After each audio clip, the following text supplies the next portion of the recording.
9 de la mañana en punto, comenzamos a conversar con el ministro de Trabajo y Seguridad Social, Pablo Mieres. Hay muchos temas en la mesa. Uno de ellos que tiene que ver con la actividad del día de hoy es que se ha convocado al Consejo Superior Tripartito para marcar las pautas para los sectores de trabajo vinculados al turismo.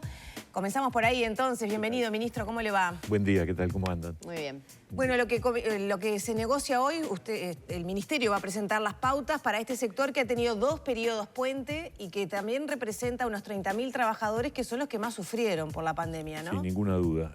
Se trata de los trabajadores que tuvieron más afectación en el salario en la medida que fueron al primer periodo puente, que fue generalizado en la época de la pandemia, en julio del 20 hasta junio del 21. Y el año pasado, cuando arrancó la 9ª ronda de Consejo de Salarios, la situación, ustedes recordarán, en junio del 21 veníamos de la gran ola de contagios, había habido nuevamente una afectación muy fuerte de la temporada turística anterior y al mismo tiempo cierre de actividades. Por lo tanto, entendimos y así lo planteamos y así fue acordado en la negociación colectiva, que ingresaban estos trabajadores, que son unos 30.000, como tú decías, en un nuevo periodo puente que implicaba una agudización de la pérdida del poder adquisitivo. Por otro lado, más o menos de pérdida salarial tuvieron. Y debe andar entre el 9 y el 10% por ahí. Por otro lado, también las empresas son aquellas que sufrieron una mayor afectación, una caída de actividad muy rotunda, una situación de endeudamiento, de pérdida de reservas, de reducción en su momento de los puestos de trabajo. Ahora uno ve una recuperación lenta pero consistente. Y bueno, entonces se venció el segundo puente el 30 de junio pasado y por lo tanto hoy estamos convocando al Consejo Superior Tripartito para convocar a las mesas. Y obviamente, como siempre, el gobierno presenta una pauta. ¿Dónde va a ir esa pauta? Porque también, como usted decía, son empresas que también pasaron por determinadas dificultades. Hay que buscarle un equilibrio, pero al mismo tiempo hay que hacerse cargo de que es necesario comenzar un proceso de recuperación del salario, en el caso de los trabajadores, y que tenga el tiempo y la pausa, o mejor dicho, el ritmo, que al mismo tiempo ayude a que las empresas también se recuperen. Uno espera que esta temporada próxima para el sector turístico, desde el punto de vista sanitario, va a ser normal, pero tenemos otros nubarrones en el horizonte que tienen que ver con la diferencia cambiaria con Argentina, en fin. Pero bueno, hay que encarar esa situación, es compleja, es difícil, es entre dos partes que han sufrido mucho, y la idea es presentar una pauta que tenga esa capacidad de interpretar. ¿Por qué línea? No puedo adelantarlo, ¿no? No puedo adelantarlo porque la verdad lo que tengo que hacer es presentarlo primero. Es una pauta que elaboramos junto con el Ministerio de Economía, como siempre. Pero yo les diría, tiene que tener un ritmo razonable, que vaya acompasando el proceso de recuperación. Eso es ritmo, ¿qué tiempo se toma, digamos? ¿2 años será? ¿1 año? Puede ser muy variado el marco temporal, porque además la recuperación del poder adquisitivo del salario es importante y bueno, y hay que ir viendo cómo se puede proponer de manera tal de que el sector empleador pueda responder a ese proceso. Para tener una idea, ¿el objetivo es cumplir con ese 10% perdido o acercarse lo más posible? No, la idea es que vayamos avanzando en el cumplimiento. ¿En qué tiempo, en qué proceso, cuánto demora? Bueno, indudablemente una recuperación mayor para un sector muy afectado también del lado empleador es más difícil, pero el objetivo del gobierno es proponer un camino de recuperación, por supuesto, de que no haya más pérdida, pero a su vez que haya también un camino de recuperación. Mires, hablamos de 30.000 puestos de trabajo o 30.000 trabajadores. ¿De qué rubros? ¿Agencias de viaje, hotelería, gastronomía? Todo eso que tú decís, por ejemplo, tal cual. En el transporte turístico, que se ve muy afectado, incluso También, cuando se abrieron las fronteras, la falta de cruceros, por ejemplo, que era significativo. ¿Ellos también están comprendidos? Sin ninguna duda, una parte del transporte está comprendido entre los más afectados, los free shops, están también comprendidos, las agencias de viaje y por supuesto todo lo que conocemos, hotelería, alojamientos y servicios de comida son el componente central, una parte del comercio, la que está relacionada justamente con actividades de ese tipo, más turísticas, también entidades deportivas, clubes deportivos que tuvieron cierres casi permanentes, no diría, pero muy intermitentes a lo largo de los 2 años. Son muchos los Ministro, a los propósito de los transportistas de pasajeros vinculados al turismo, hoy va a haber una movilización porque se acordó, por ejemplo, algunos beneficios en cuanto a aportes al BPS, como para dar un poco de aire a estas empresas, y dicen que el BPS no ejecutó, o sea, todavía siguen pagando la totalidad del BPS. ¿Qué pasó ahí? Bueno, eso fue acordado, fue resuelto y debería estar en ejecución. Yo voy a averiguar, la verdad. Yo tenía como un dato que ya tendríamos que haberlo resuelto. Mal no recuerdo, ya 2 meses deberían haber pagado, digamos, con esas exoneraciones. Sí, es una exoneración del aporte patronal por todo el año 2022 y debería ser retroactivo, por lo tanto. O sea que podrá haber demora en la ejecución de la medida y yo entiendo que eso afecta al empleador, al empresario, que por supuesto tiene mientras tanto que seguir pagando sus obligaciones. Pero cuando se efectivice, que me llevo de deber averiguar qué es lo que está pasando, porque no debería existir ese retraso, sin duda que va a ser retroactivo al 1 de enero, ¿no? Ministro, ¿qué pasa con la recuperación salarial? Algo que nos preocupa a todos los uruguayos. Ustedes hace algunos días daban cuenta que el 27,4% de los trabajadores privados no perdió poder adquisitivo entre 2020 y 2022, algo que no va muy de la mano con lo que dice el Instituto Cuesta Duarte, que sin embargo habla de 28 meses de pérdida de poder adquisitivo. No, a ver, lo que dice el Cuesta Duarte es toma una medida promedio. Lo que a nosotros nos parecía importante, y hace ya un tiempo que estábamos estudiándolo, porque eso hay que hacerlo con mucho cuidado, porque es analizar qué acordó cada mesa del Consejo de Salarios, era verificar algo que nosotros teníamos con mirada gruesa, pero no con la especificidad o con la precisión de un cálculo, de que el promedio era de caída del salario real, eso no hay ninguna duda, porque además nosotros mismos lo reconocimos y el objetivo es ir recuperando, pero todavía no hemos logrado llegar en el promedio al nivel de recuperación salarial que queremos, que es la recuperación completa. En el sector público se firmó un acuerdo donde se definió un cronograma de recuperación y se firmó con COFE, se firmó con la Coordinadora de Sindicatos de la Enseñanza, estaban por arreglar también a nivel del Poder Judicial.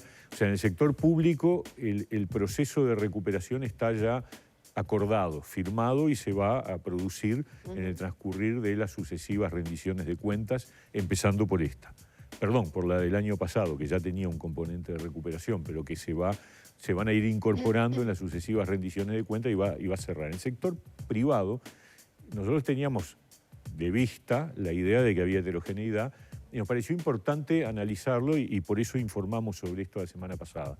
Porque el promedio es que hay caída del salario real, pero hay una cuarta parte, un poquito más de la cuarta parte de los trabajadores que negocian en los consejos de salarios, que no han tenido pérdida cuando uno toma como referencia el 1 de julio del 20, que es el final de la 7ª ronda antes de entrar al periodo puente, con el ajuste por inflación para no hacernos trampas al solitario, contra el 1 de julio del 22, que también incluye en muchas mesas un ajuste por inflación el 30 de junio del 22. Entonces, son bien comparables, no hay ningún truco en la búsqueda del dato, simplemente es una comparación muy, muy clara. Claro, pero queda implícito que el 60% prácticamente tiene pérdida del salario real, que es la masa gruesa, digamos. Sí, sí, sin duda. Y a ver, eso era, si se quiere, la imagen que había a nivel de la opinión pública era los trabajadores perdieron poder adquisitivo.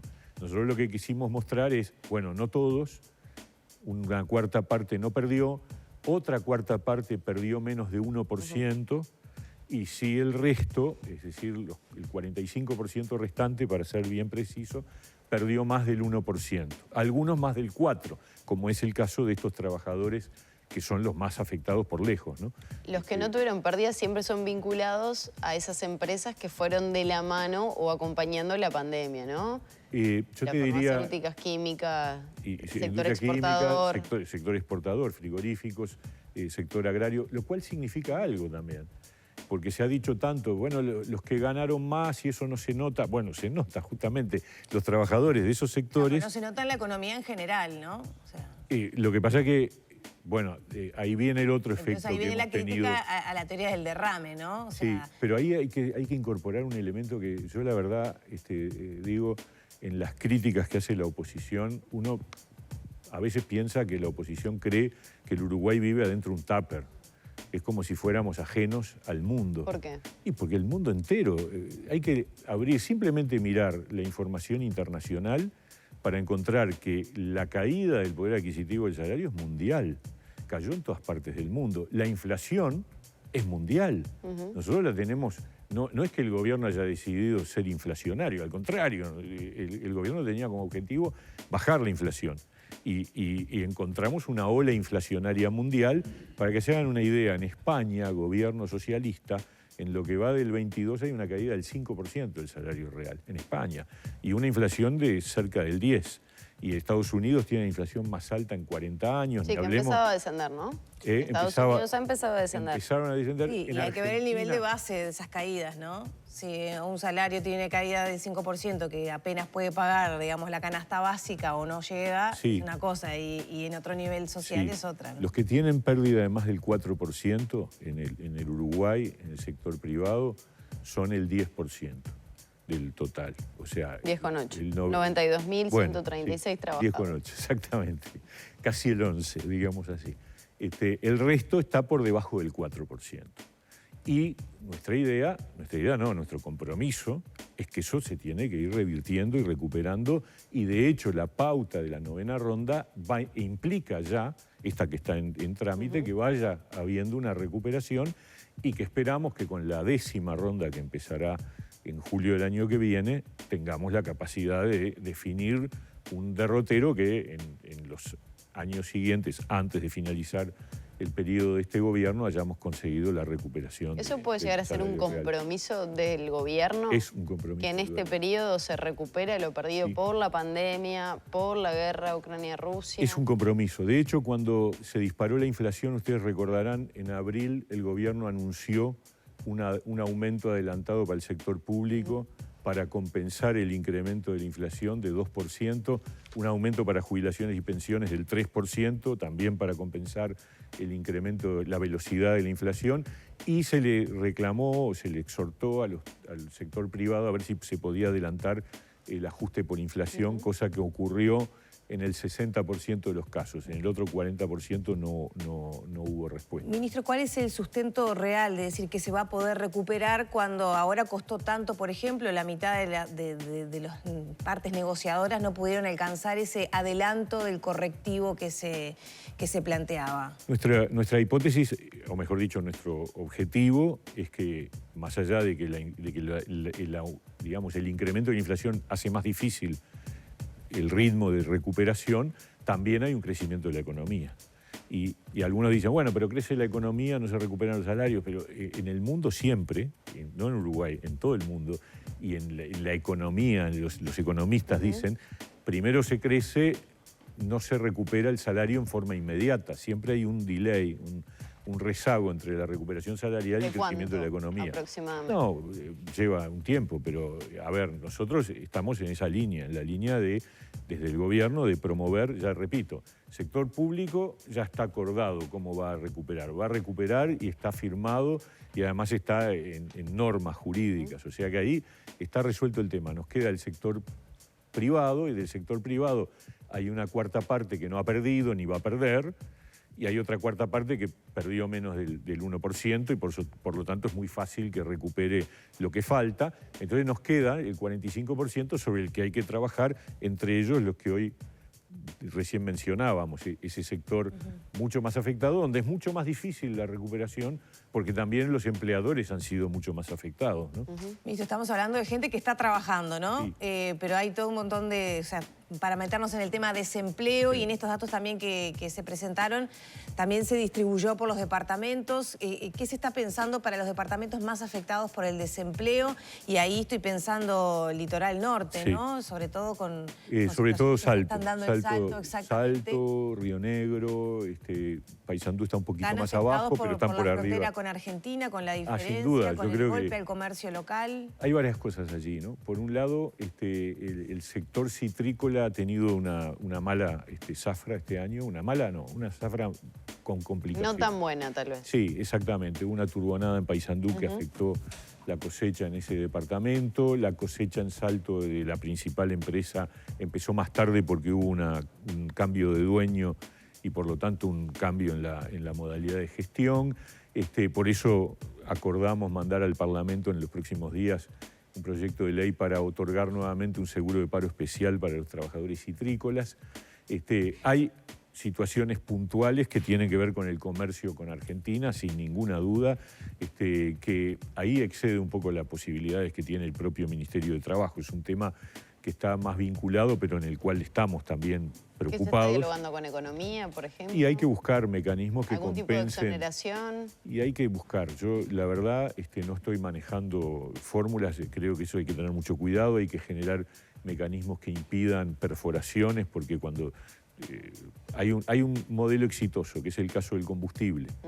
El combustible en Uruguay, ustedes saben que cuando uno compra, carga nafta en las estaciones de la frontera, tiene un descuento importante del IMESI, que es una medida que ha sido exitosa para sostener al sector de los estacioneros de la frontera. Ahora tenemos un problema muy agudo con el comercio, en particular con Argentina, mucho más que con Brasil, aunque con Brasil también hay siempre hubo una cierta diferencia cambiaria a favor del comercio brasilero, salvo momentos muy excepcionales. Yo creo que hay un debe que es histórico, que es la posibilidad de fijar políticas de frontera más permanentes. Estamos a disposición, pero no tenemos nosotros la posibilidad de la tarjeta tipo Uruguay Social, que quienes viven ahí puedan acceder a comprar sin IVA, sería una buena alternativa. Yo creo que alternativas que te permitan a ti controlar que el que lo usa y el que obtiene ese beneficio sea realmente quien es un residente permanente de esa zona. De todas maneras, tenemos un tema de que el comercio local, que tuvo una época de crecimiento importante, porque las fronteras cerradas, los puentes cerrados ayudaron mucho al comercio en Paysandú, en Salto, en ese momento, hoy al revés, hoy están muy afectados. Y hay que hablar con el centro comercial de Paysandú, el centro comercial de Salto, de Río Negro, y encontrar caminos de solución que ciertamente son imprescindibles. Ministro, nos quedan algunos minutos. No quiero dejar de consultarlo por la reforma de la seguridad social. Sí. Antes, sobre el empleo, solo una cosa. El último dato del seguro de paro del mes de julio, que sale hoy, lo vamos a publicar, muestra una caída de la cantidad de trabajadores. Cuéntelo, ya estamos Sí, aquí. 43.300 son Bien. los trabajadores que están en seguro de paro, sumados parcial más total. ¿En porcentaje? Bajan los dos. Es un número, es el más bajo desde antes de la pandemia, es más bajo que el promedio del 19, y les diría 43.300 está un poquito por debajo del promedio 2014-2018. O sea, hay una mejora en materia de seguros de paro, que es una buena señal, porque además cuando uno mira... Siempre comprobándose que esas personas vuelven al mercado laboral.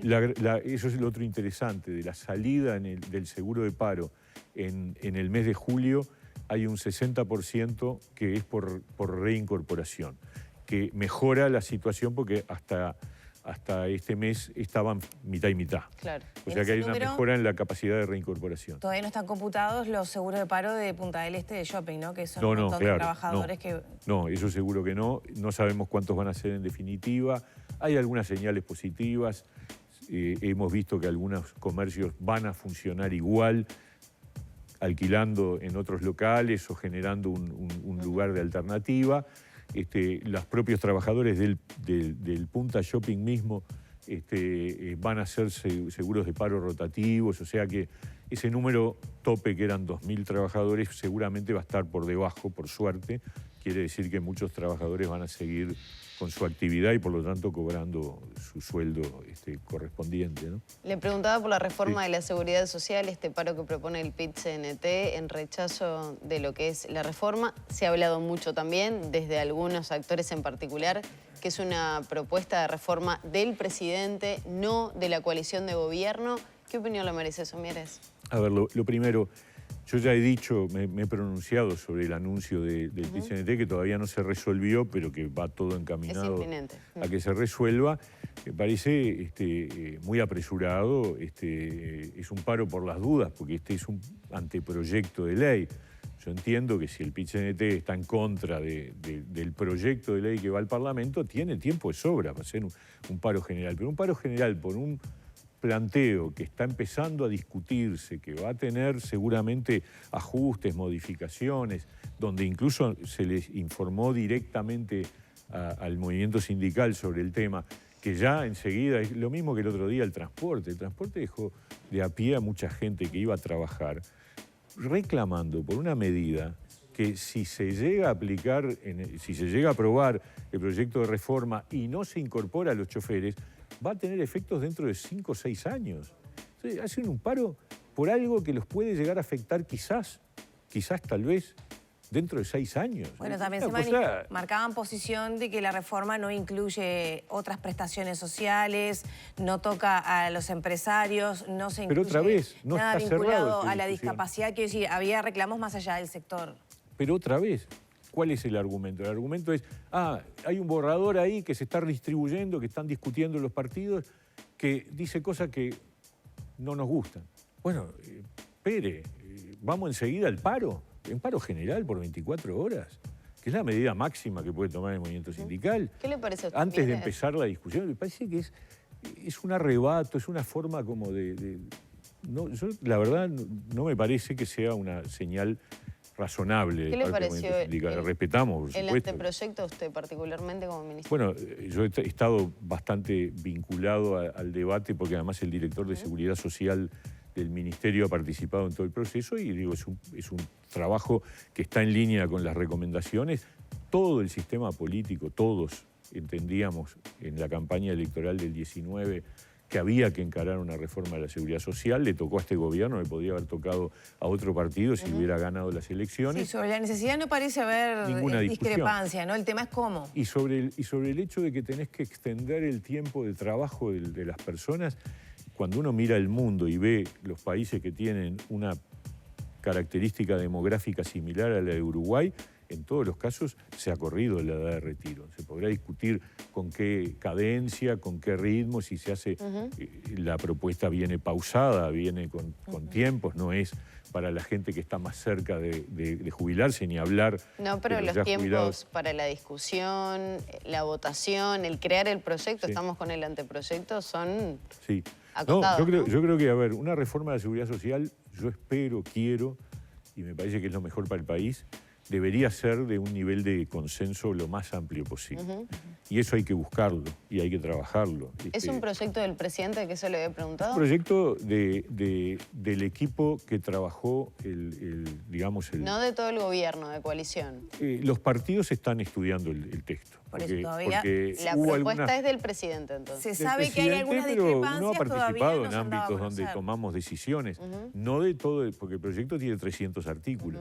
Entonces hay que analizar los detalles, hay muchas cosas que están incluidas allí que por supuesto pueden merecer correcciones, observaciones, pero en líneas generales yo soy parte de los que opinaron sobre digamos, las ideas que luego se plasmaron en el texto. Por lo tanto, en líneas generales el Partido Independiente ha estado alineado. Ya tenemos que hacer la prueba. ¿Va a haber algún ámbito de discusión previo a nivel de los integrantes de la coalición multicolor? Cada partido está haciendo su proceso. Nosotros tenemos una comisión que está trabajando, integrada por 6 compañeros, que va a darle un informe a la mesa ejecutiva del partido el lunes próximo. O sea que, pero en líneas generales, la opinión del partido ha sido la reforma de la seguridad social es necesaria, los lineamientos por donde van. Nosotros tuvimos un compañero nuestro, el economista Álvaro Forteza, formando parte del equipo de expertos, y aportando. El ingreso mínimo garantizado es una idea nuestra, es decir, la idea de que las jubilaciones más bajas tienen que tener un piso mínimo que implica subsidio fue una idea que planteó Álvaro Forteza y que es nuestro representante. O sea que hay muchas cosas positivas, como el hecho de que una persona que se jubile pueda jubilarse parcialmente, cosa que hoy no se puede, o que pueda ser compatible jubilarse con seguir trabajando en otra actividad. Todas esas cuestiones que hoy son restringidas a los que tienen aportes en 2 cajas distintas, pero no dentro del BPS. Todos esos son aportes, son novedades, son derechos que van en la dirección positiva, ¿no? Sin ninguna Ministro, duda. muchas gracias por estos minutos. Gracias. Encantado, un gusto. Ameritarán, como siempre, otras charlas. Lo liberamos, que hoy tiene una jornada larga e intensa. Muchas gracias. Cerramos por aquí entonces la entrevista con el ministro de Trabajo, Pablo Mieres. Ya son las 9 de la mañana, 25 minutos.